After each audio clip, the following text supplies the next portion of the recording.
दोस्तों कई बार ऐसा होता है कि सोशोलॉजी प्रिपरेशन के दौरान आप बहुत कुछ पढ़ते हैं दोस्तों, बहुत सारी बुक्स पढ़ते हैं, बहुत सारे सोर्सेस पढ़ते हैं।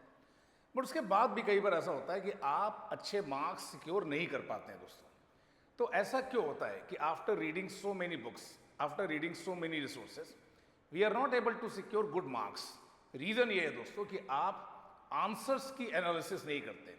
आप जो लिख रहे हैं, टॉपर्स की जो आंसर कॉपीज़ हैं, उन्हें आप इवेलुएट नहीं करते। और कई बार आप इस बात को नहीं समझ पाते कि जब आप यूपीएससी सिविल सर्विसेज की प्रिपरेशन कर रहे हैं तो most important aspect is presentation of your ideas in form of answers. Dear friend, same content को अगर आपने अच्छे से स्ट्रक्चर किया है, अच्छे से प्रेजेंट किया है, definitely your marks will be better than the person who has written an average answer with the same content. Dear friend, और आज के सेशन में हम इसी बात को आपके साथ जानने की कोशिश करेंगे कि देखो, जब आप सोशोलॉजी ऑप्शनल के साथ यूपीएससी की प्रिपरेशन कर रहे हैं सिविल सर्विसेज की, तो आपके आंसर्स में क्या वो चीज़ें हैं जो होनी ही चाहिए दोस्तों। इस बात को आज हम आपके साथ डिस्कस करेंगे। बट हर बार की तरह देखिए, सेशन स्टार्ट करने से पहले थोड़ी सी बेसिक इन्फॉर्मेशन मेरे बारे में दोस्तों। My name is Pankaj Shukla and I have been mentoring sociology optional student since last more than 1 decade. और सोशोलॉजी ऑप्शनल की प्रिपरेशन अगर आप सिविल सर्विसेज के लिए कर रहे हैं तो आपके कोई भी डाउट्स हैं, कोई भी क्वेरीज है दोस्तों, आप मेरे साथ इन सोशल मीडिया प्लेटफॉर्म से जुड़ सकते हैं। अब देखिए, आज के कॉन्टेक्स्ट में हम समझेंगे कि जब आप सोशोलॉजी ऑप्शनल के साथ प्रिपरेशन करते हैं, देखिए ऐसा क्यों होता है कि आप बहुत कुछ पढ़ते हैं, एक अच्छा थ्योरेटिकल अंडरस्टैंडिंग भी आप डेवलप कर लेते हैं, कॉन्सेप्ट्स को लेकर भी आपकी एक अच्छी क्लैरिटी आ जाती है, but then also you are not able to secure good marks. Dear friend, इसका एक बहुत बड़ा कारण देखिए दोस्तों ये है क्योंकि यूपीएससी जैसे एग्जाम में आप क्या जानते हैं ये मेंस में थोड़ा कम मैटर करता है दोस्तों। How you are able to present it in terms of your answers, वो नॉलेज क्या आप अपनी आंसर शीट में प्रेजेंट कर पा रहे हैं या नहीं कर पा रहे हैं, ये बहुत ज़्यादा मैटर करता है। So UPSC they are not basically concern with your knowledge. Dear friend, वो आपके नॉलेज को इवेलुएट शायद नहीं कर रहे होंगे जब मेंस में आपकी कॉपी चेक हो रही होगी। रादर वो ये देख रहे होंगे कि आप अपने नॉलेज को, अपने थॉट प्रोसेस को, अपने आर्गूमेंट्स को किस तरह से प्रेजेंट कर रहे हैं दोस्तों। That is the most important, most crucial aspect in UPSC civil services examination. और देखिए, ये जो आंसर्स कॉपी की जो एनालिसिस है, जो टॉपर्स के आंसर्स होते हैं या अपने भी आंसर्स को आप जब देखते हैं दोस्तों, तो ये आपको कई बार कई तरीकों से मदद करता है दोस्तों। कई बार मैंने आपको देखा है कि देखिए आप ऐसा नहीं करते। देखिए, it tries to help understand कि एग्जामिनर्स की एक्सपेक्टेशंस क्या है दोस्तों, ठीक है। और ये डेफिनेटली आपको समझने में मदद करता है कि कौन सी स्ट्रैटेजिक मिस्टेक्स हैं जो आप आंसर राइटिंग में कर रहे हैं और कैसे आप अपने आंसर्स को और बेहतरीन बना सकते हैं और बढ़िया बना सकते हैं और हाई स्कोर आप स्कोर कर सकते हैं उसी कंटेंट पर जिस पर कल तक आपने एवरेज स्कोर लाया था दोस्तों। आज हम आपके साथ इन्हीं बातों को डिस्कस करने वाले हैं। और देखिए, इसके लिए मैं आपके लिए एक क्वेश्चन भी लाया हूं। देखो, the question is very simple. 10-20 marks में क्वेश्चन पूछा जा सकता है। That is discuss the concept of social stratification with example. Dear friend, सवाल बहुत ही सिंपल मैंने आपके लिए रखा है। पहली बार देखिए, यहां पर क्या पूछा जा रहा है कि जो कॉन्सेप्ट ऑफ सोशल स्ट्रेटिफिकेशन है उसे डिस्कस करिए with relevant example. Dear friend, most of the time what happens, whatever you know about social stratification, you start writing it without proper structure। dear friend, without proper positioning आप इसको लिखना start करते हैं।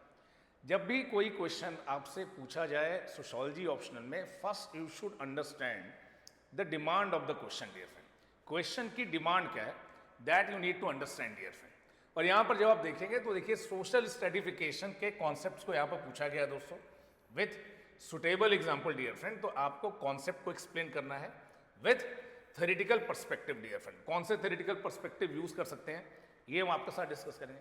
तो देखिए, सबसे पहले जब आप इसका एक इंट्रोडक्शन लिखते हैं दोस्तों, एक इंट्रोडक्शन लिखते हैं, और देखिए इंट्रोडक्शन की बहुत इंपॉर्टेंट है।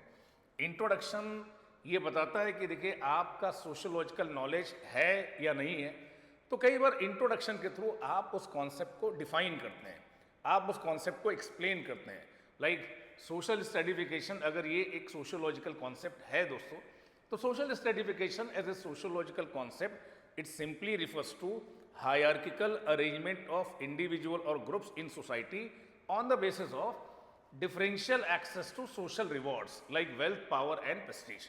बहुत ही सिंपल तरीके से आप जो यूनिवर्सली एग्रीड डिफिनेशन है सोशल स्ट्रेटिफिकेशन की, इसमें बहुत सारे कई बार डिसएग्रीमेंट भी हो सकते हैं, बट जनरली ये जो डिफिनेशन है ये सभी को एग्रीड है दोस्तों। जब आप इस तरह का स्ट्रॉन्ग इंट्रोडक्शन लिखते हैं कॉन्सेप्ट को डिफाइन करते हुए दोस्तों, तब आपका जो इंट्रोडक्शन होता है ये एक स्ट्रॉन्ग इंट्रोडक्शन बनता है और ये एक की सोशोलॉजिकल कॉन्सेप्ट है सोशल स्ट्रेटिफिकेशन।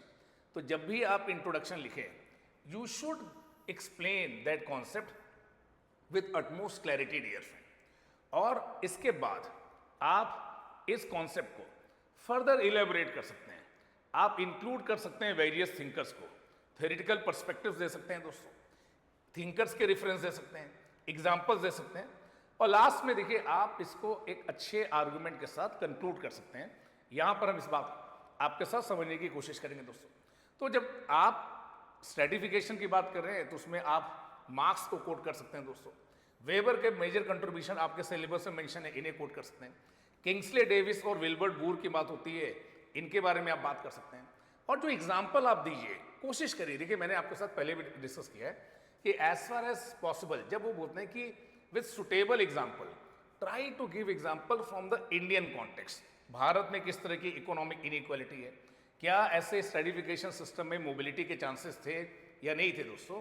तो जब भी आप एक अच्छा आंसर लिखें दोस्तों, it is not just about content, content के साथ कॉन्टेक्स्ट भी बहुत मैटर करता है दोस्तों।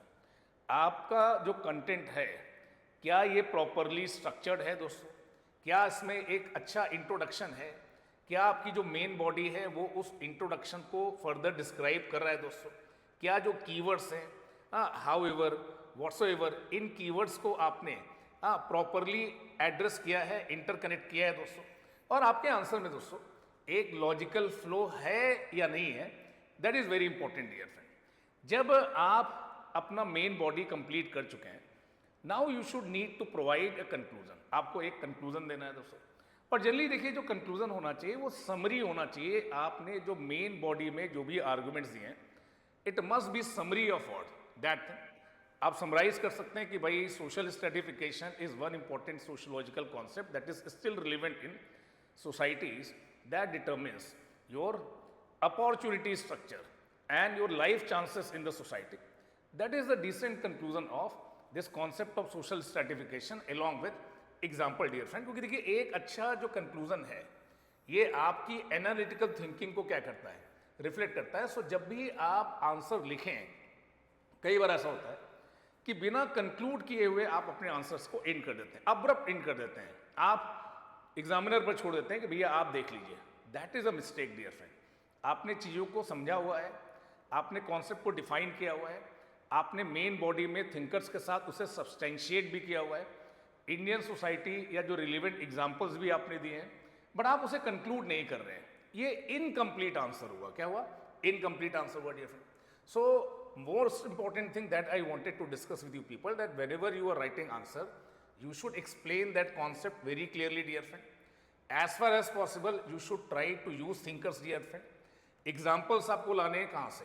सोसाइटी से, पर्टिकुलरली फ्रॉम इंडियन कॉन्टेक्स्ट। भले ही आप पेपर 1 में लिख रहे हो दोस्तों, और जब भी आप लिखें आप एक स्ट्रक्चर्ड तरीके से अपने आंसर्स को कंक्लूड करें, जिसमें इंट्रोडक्शन हो, कॉन्सेप्ट को आपने डिफाइन किया हुआ है, उसको सब्सटेंशिएट किया हुआ है थिंकर्स के साथ, उसको आपने फर्दर इलेबोरेट किया हुआ है और आपने उसको प्रॉपरली कंक्लूड किया हुआ। तो देखिए अगर ये सारी चीज़ें आपके आंसर्स में रहती हैं तब ये एक अच्छा स्ट्रक्चर्ड आंसर्स माना जाएगा। और इसीलिए देखिए मैं बार बार आपको एम्फेसाइज करता हूँ कि आप जो टॉपर्स हैं उनकी भी आंसर शीट देखिए।